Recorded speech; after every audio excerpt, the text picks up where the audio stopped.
अगर हमारे साथ कोई दुर्व्यवहार करता है तो मुझे क्रोध से विजय प्राप्त करनी चाहिए या क्षमा से? तो उन्होंने कहा कि दोनों अपनी जगह ठीक है। ना तो सदा क्रोध ही करना चाहिए और ना सदा ही कोमल बने रहना चाहिए।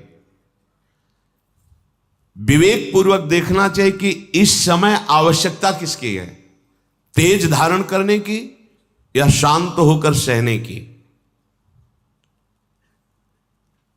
जो इस विवेक को नहीं धारण करता है वो अपने सतमार्ग को खो देता है।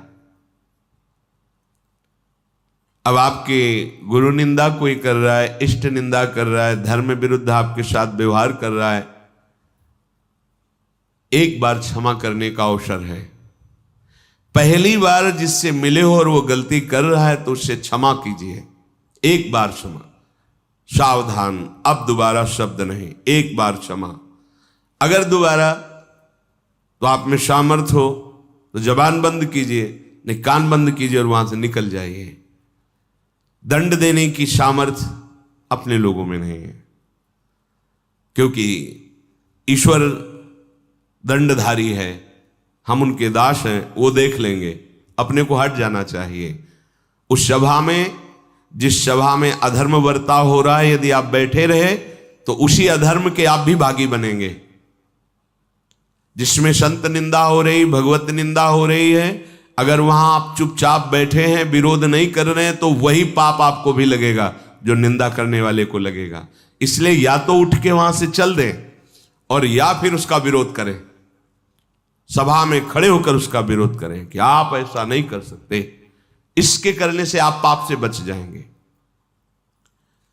अवसर देख करके कभी कभी शांत होना पड़ता है और कभी कभी भयंकर रूप भी धारण करना पड़ता है।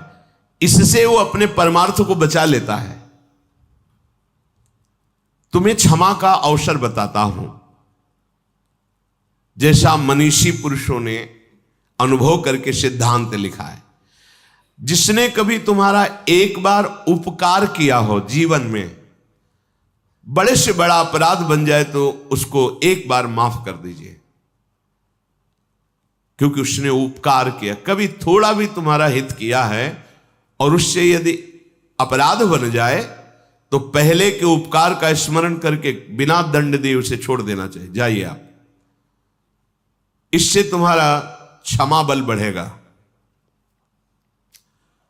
जिससे अनजान में अपराध हो गया है आपके साथ, उसे पता नहीं था, उसको क्षमा कर दीजिए। क्योंकि सबके लिए सर्वज्ञता सुलभ नहीं है, वो अज्ञानी है, अज्ञान के कारण अपराध बन गया तो क्षमा कर दीजिए। पर जिसको एक बार क्षमा कर दिया है और फिर वही अपराध तुम्हारे साथ कर रहा है, तो फिर उसके लिए क्षमा शब्द का प्रयोग नहीं, क्योंकि अब वो फिर तुम्हारे लिए बहुत हानिकारक हो जाएगा। उसके अपराध निवारण के लिए फिर कानून व्यवस्था है, धर्म व्यवस्था है। जो जानबूझकर तुम्हारे साथ बार बार अपराध कर रहा हो, उसको अब क्षमा करना ठीक नहीं है, ये शास्त्र आज्ञा करता है। एक बार क्षमा कर दिया शास्त्राबाहु अर्जुन को। बड़े क्रोध से भगवान परशुराम जी आए, जब सुना कि जमदग्नि जी उनके पिता हैं, यहां से आश्रम का विनाश किया उसने और गौ आदि अपहरण करके ले गए। माता विलाप कर रही थी, तो उनका ऐसे समर्थ की मां विलाप कर रही है, मैं इनका विनाश कर दूं। जमदग्नि जी ने कहा नहीं, पहला अपराध है, क्षमा कर दीजिए, हमारा बल क्षमा है। लेकिन उद्दंडता उनकी इतनी बढ़ गई कि उन्होंने वध कर दिया आकर दोबारा जमदग्नि जी का। फिर भगवान परशुराम ने क्षमा नहीं किया, अपने तेज बल से और फरसे के बल से पूरे वंश का विनाश, काट काट के पहाड़ लगा दिए थे। तो जो उद्दंड है, पाप पे पाप करता जा रहा है, उसके लिए क्षमा शब्द का प्रयोग नहीं है, उसके लिए दंड ही उसके लिए सही औषधि है। प्राणी कोई भी हो, यदि एक बार अपराध करे तो विचार पूर्वक क्षमा कर देना चाहिए यदि जानबूझकर दोबारा अपराध करता है तो उसे, ये दूसरों के लिए नहीं अपने लिए भी लागू है। एक बार हमसे गलती हो गई तो प्रभु क्षमा कर देंगे। जानबूझकर गलती करो और सोचो कि भाई नाम या किसी से हम, तो उसको फिर नामापराध के अंतर्गत माना गया है और विशेष दंड का अपराधी। जैसे आपसे अभी तक गलती हो गई, पापाचरण हो गए, गंदे गंदे खाद्य और शब्द, आपने सत्संग सुना और अब लो नशानी अब ना नशे हो और भगवान की शरण में हो गए तो सब माफ हो गया, लेकिन अब नहीं होना चाहिए। अगर फिर होता है तो सब जुड़ जाएगा ब्याज सहित। जो दोबारा बार बार अपराध करता है उस अपराध के लिए दंड देने से ही उसका सुधार होगा, क्षमा से नहीं।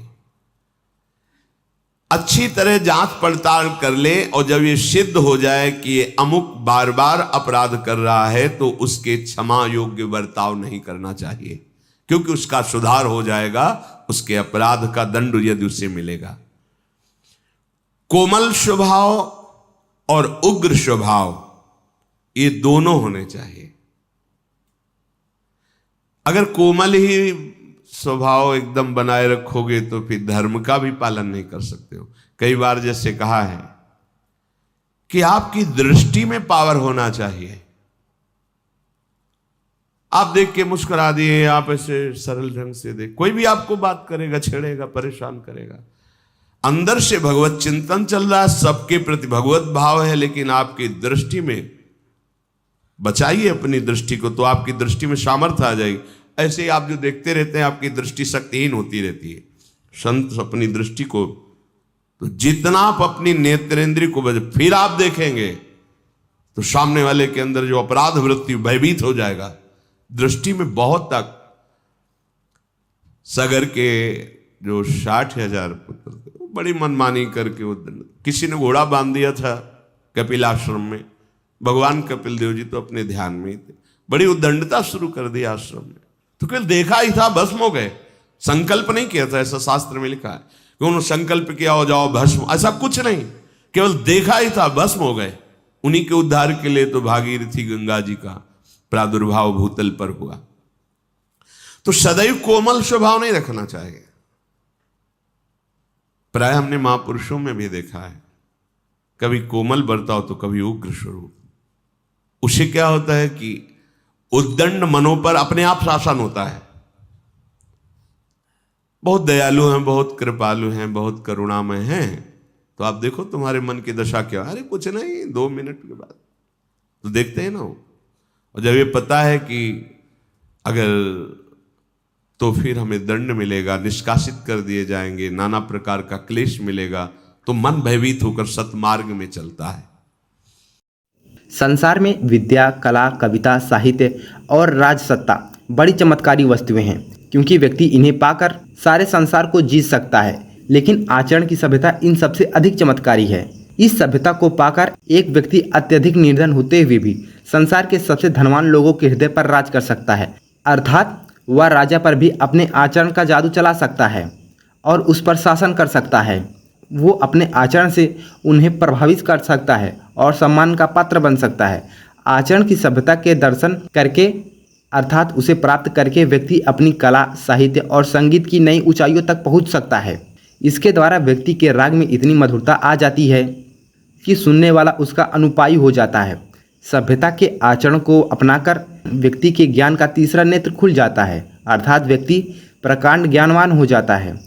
चित्रकला की भाषा मौन होती है, लेकिन जब उसमें आचरण की सभ्यता मिला दी जाती है तो उसमें एक ऐसा चमत्कार उत्पन्न हो जाता है कि वह बिना शब्दों के भी बड़े से बड़े वक्ता को चुप कर देती है। उन भावों को व्यक्त करने के लिए शब्द नहीं मिल पाते। मूर्तिकार के समक्ष मूर्ति बनाने के लिए नए भावों को उकेरने की चुनौती खड़ी हो जाती है कि वह मूर्तियों के गालों, नेत्रों और मुख नई छवि कैसे चित्रित करे। आचरण कोई लिखित या व्यवस्थित ग्रंथ नहीं होता, बल्कि वह अपने मूल स्वरूप में छिपा होता है। वह व्यवहार के दौरान ही प्रकट होता है और अपने स्वरूप में कोरे कागज की तरह बिल्कुल स्वच्छ होता है। जितना मानव पर इसका प्रभाव पड़ता है, किसी अन्य पर नहीं। इसका ना कोई व्याकरण होता है, ना ही शब्दकोश। सभ्यता के अनुरूप आचरण करना महत्वपूर्ण है, अर्थात सभ्य आचरण की डंका सभी जगह स्वयं ही पिट जाती है, लेकिन इतना नाद करने के बावजूद भी मौन ही रहती है।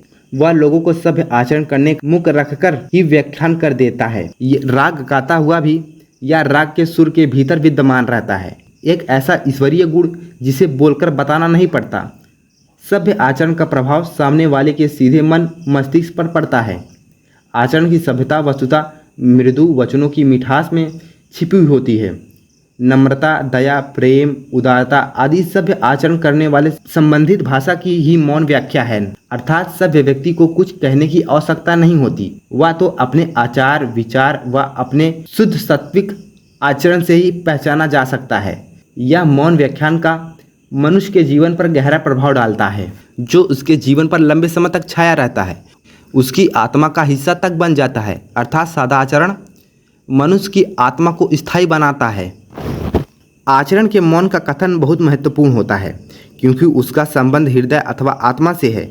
इसकी भाषा बहुत शक्तिशाली, अर्थयुक्त और प्रभावशाली होती है, और इसके प्रभाव और बल के सामने कोई भी मातृभाषा, साहित्य भाषा अथवा किसी भी देश की भाषा टिक नहीं पाती, अर्थात कमज़ोर सिद्ध होती है। आचरण की भाषा का अलौकिक स्थान है। इसका क्या कारण है? संसार की अन्य भाषाओं का निर्माण मनुष्यों द्वारा किया गया है, जबकि आचरण की भाषा ईश्वर की देन है। आचरण की भाषा का प्रभाव सीधा हमारे हृदय पर पड़ता है, चाहे इसका रूप प्रकट हो या ना हो। इसका संबंधित व्यक्तित्व पर प्रभाव डालता है। जो कथ्य सबके हृदय की सोच, लगन और लक्ष्य को बदलने की क्षमता रखता हो, वही व्याख्यान कहलाता है। जब कोई व्यक्ति पूर्ण गंभीरता के साथ अपने अथवा किसी दूसरे के आचरण की विवेचना करता है, तभी मौन व्याख्यान का महत्व उसे दृष्टिगत होता है। उस समय ऐसा अनुभव होता है कि मानो उसकी नाड़ी की एक एक धड़कन उसके हृदय में एक एक फूल पिरोकर उसे अलंकृत कर देती है।